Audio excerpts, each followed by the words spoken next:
Hi friends, మా channel ని subscribe చేసుకోండి. మరిన్ని అప్డేట్స్ కోసం బెల్ ఐకాన్ ని క్లిక్ చేయండి. Hi friends, welcome to my channel. Get ready. Bunny cinema థియేటర్లోకి వచ్చే నెలకు సరిగ్గా ఏడాది అవుతుంది. అలా ఏడాదిగా ఖాళీగా ఉన్న బన్నీ త్రివిక్రమ్ డైరెక్షన్ లో సినిమాకు ఓకే చెప్పినప్పటికీ దాని వివరాలని మాత్రం బయటకు వెల్లడించడం లేదు. టెక్నీషియన్స్, నటీనటుల ఎంపిక మొత్తాన్ని తెర వెనుక పూర్తి చేస్తున్నారు, కానీ ప్రేక్షకులకు మాత్రం చెప్పడం లేదు. ఎట్టకేలకు బన్నీ త్రివిక్రమ్ మూవీకి సంబంధించి ఓ స్పష్టమైన ప్రకటన ఇవ్వబోతున్నారు.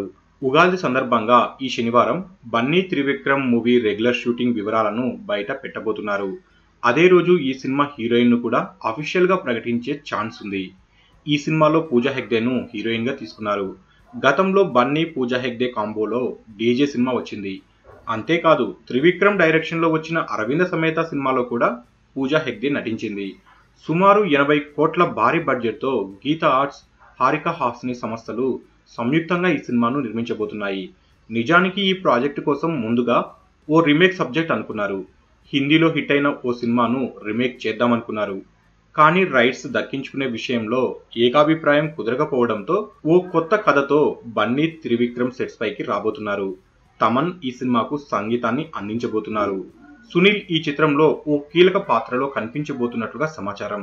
సో ఫ్రెండ్స్, మీకు ఈ వీడియో నచ్చితే లైక్ చేయండి, షేర్ చేయండి. మరిన్ని ఫిల్మ్ అప్డేట్స్ కోసం మన ఛానల్ని తప్పకుండా సబ్స్క్రైబ్ చేసుకోండి.